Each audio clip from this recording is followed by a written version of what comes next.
আরোহী হন্তদন্ত হয়ে মেসে ঢুকল।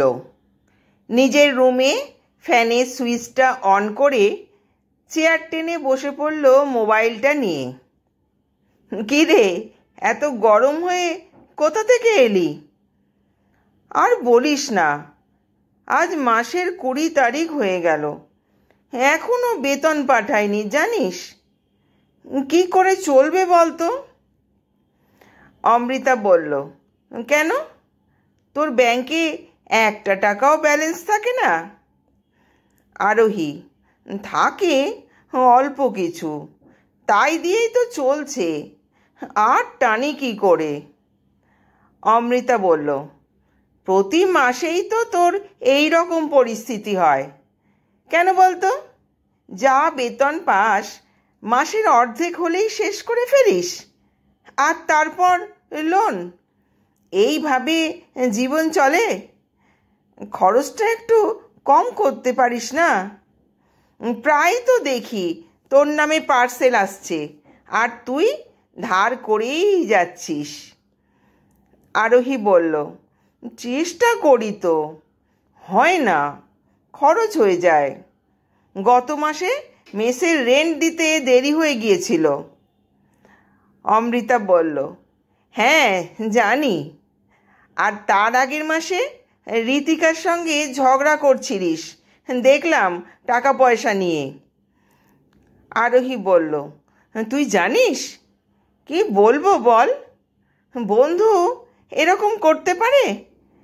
একটা পার্সেল অর্ডার করেছিলাম, আমি ছিলাম না বলে ঋতিকাকে অর্ডারটা রিসিভ করে নিতে বলেছিলাম।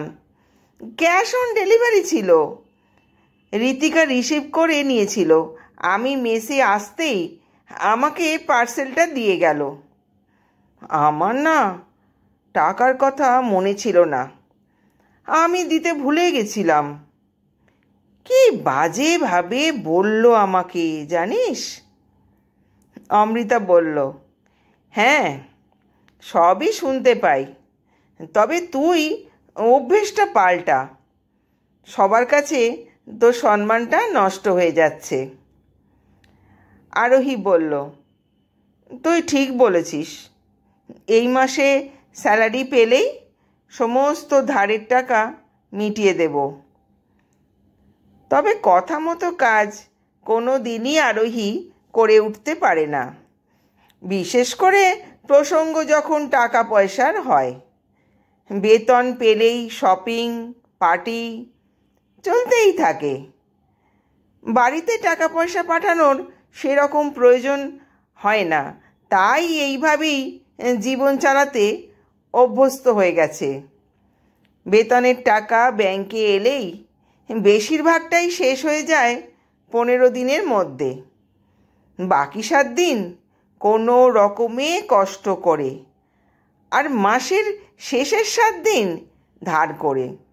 ভগবানের নাম করতে করতে বলে, এই মাসটা কোনো রকমে পার করে দাও, পরের মাসে একদম এমন করব না, ঠিক কিছু টাকা বাঁচিয়ে রাখব।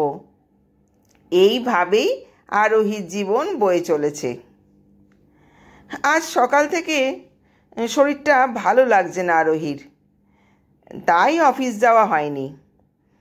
দুপুরে মেসে খাওয়া দাওয়া করে ঘুম থেকে উঠে একটু যেন সুস্থ লাগছে। মেসের বারান্দায় গিয়ে দাঁড়ালো। সামনে দিয়ে কত গাড়ি যাচ্ছে, কত মানুষের আনাগোনা। উল্টো দিকের ফুটপাতে চাউমিনের স্টলে বেশ ভিড়। নিশ্চয়ই খুব ভালো চাউমিন তৈরি করে, যাই নিয়ে আসি 1 প্লেট। কাজের চাপে কখন যে কিভাবে সময় চলে যায়, নিজের ইচ্ছেগুলো যেন মারা পড়ে যাচ্ছে। আসলে আরোহীর ইচ্ছে প্রতি মুহূর্তেই প্রাধান্য পেতে চায়, এই আর কি। ঘরে ঢুকে নিজের ব্যাগে টাকা খুঁজতে লাগলো, যদি একটা 100 টাকার নোট পাওয়া যায়, না হলে আবার এটিএম যেতে হবে, সেখানেও তো বেশি টাকা নেই। অনেক খোঁজাখুঁজি করেও 100 টাকা পাওয়া গেল না। ধৃতি অন্য বেডে বসে ল্যাপটপে কিছু একটা করছে। আরোহী আস্তে আস্তে ধৃতির পাশে বসল। গল্প করার মাঝে বলল, ধৃতি, একটা জিনিস দিবি? কী রে? শোন না, 100 টাকা ধার দিবি? বেতন পেলেই দিয়ে দেব। ধৃতি বলল, 100 টাকা নেই রে আমার কাছে। আমি একটু দরকারি কাজে বিজি আছি, তুই একটু বাদে আসিস। আরোহী বুঝতে পারল ধৃতি ওকে চলে যেতে বলছে। আরোহী আবার বারান্দায় গিয়ে দাঁড়িয়ে রইল। মনটা বেশ খারাপ লাগছে। ছোটবেলায় মায়ের কাছে আবদার করলে হয়তো আকাশের চাঁদটাও পেরে দিত। আজ কত অসহায় লাগছে 100 টাকার জন্য। ওই তো অমৃতা আসছে, ওর কাছে চাই। ও আমাকে না বলতে পারবে না। অমৃতা আসতেই আরোহী অমৃতার কাছ থেকে 100 টাকা চাইল। অমৃতা কোনো প্রশ্ন না করে ব্যাগ থেকে 500 টাকার একটা নোট বের করল। আরোহী বলল, আমার 100 টাকা হলেই হবে। অমৃতা বলল, আমার কাছে 100 টাকার নোট খুচরো নেই রে, এই 500 টাকার নোটটাই আছে। দেখি ধৃতির কাছে খুচরো আছে কি না। আরোহী বলল, ধৃতির কাছে হবে না, আমি চেয়েছিলাম, বলল নেই। অমৃতা বলল, ধৃতির কাছে তোকে ধার দেওয়ার টাকা নেই, কিন্তু আমার টাকাটা ভাঙিয়ে দেওয়ার জন্য টাকা ঠিকই আছে। বলে ধৃতির কাছ থেকে 5টা 100 টাকার নোট নিয়ে আসলো। অমৃতা আরোহীকে 100 টাকা দিয়ে বলল, দেখলি তো, টাকা ধার দেওয়ার মানুষের সংখ্যা কম হলেও ভাঙিয়ে দেওয়ার লোক অনেক আছে। আরোহী হাতে টাকাটা নিয়ে বেশ কিছুক্ষণ চুপ করে দাঁড়িয়ে রইল। তারপর অমৃতাকে টাকাটা দিয়ে বলল, থাক, লাগবে না, বলে আবার বারান্দায় গিয়ে দাঁড়ালো। মাথাটা বেশ ঝিমঝিম করছে। ভাবতে লাগলো, এই চাকরিটা ছেড়ে আর একটা ভালো বেতনের চাকরি জোগাড় করতে হবে। পড়াশোনা শুরু করলো, নতুন চাকরির চেষ্টা করতে লাগলো। কিছুদিনের মধ্যেই আরোহীর ব্যাংকে একটা চাকরি হয়ে গেল। এখন আর ওই মেসে আরোহী থাকে না। ব্যাংকের কাছাকাছি একটা বাড়িতে পেইং গেস্ট হিসেবে থাকে।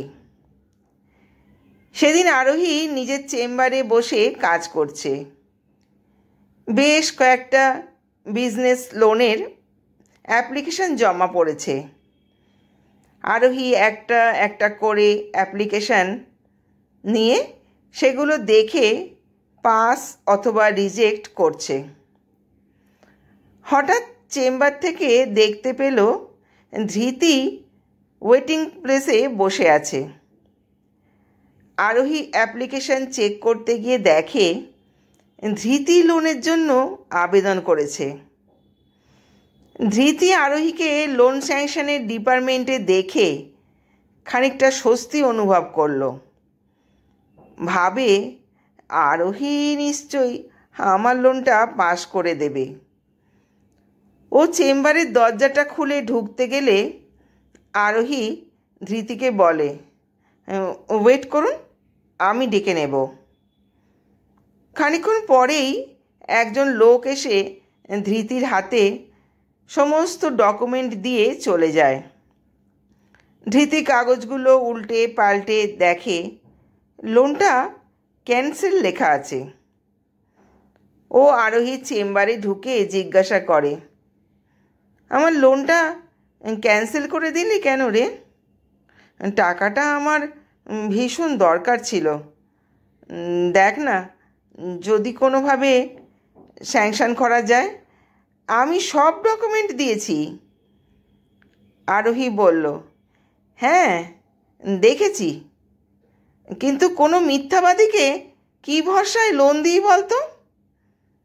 আমিও একসময় ধার নিতাম, কিন্তু সেটা দেরি হলেও শোধ করে দিতাম। যদিও এই অভ্যেসটা আমার ভালো ছিল না, তবে আমি মিথ্যেবাদী ছিলাম না। ধৃতি কথাগুলো শুনে ব্যাংক থেকে বেরিয়ে গেল। বন্ধুরা, জীবনে চলার পথে আমাদের অনেক ঘটনা ঘটে। কিছু কিছু ঘটনা এমন থাকে যা আমাদের ঘুরে দাঁড়াতে বাধ্য করে। অনেক ঘটে যাওয়া বিষয় ভুলে গেলেও কোনো কোনো ঘটনা মনে ভীষণভাবে দাগ কেটে যায়। বন্ধুরা, গল্পটা ভালো লাগলে শেয়ার করে অন্য বন্ধুদের শোনার সুযোগ করে দিও। আর চ্যানেলটাকে সাবস্ক্রাইব করে পাশে থেকো। সঙ্গে বেল আইকনটা প্রেস করে দিও পরবর্তী গল্পের নোটিফিকেশান সবার আগে যাতে তুমি পাও। আসছি নতুন আরেকটা গল্প নিয়ে। ততক্ষণ তোমরা সবাই সুস্থ থেকো, ভালো থেকো। ধন্যবাদ।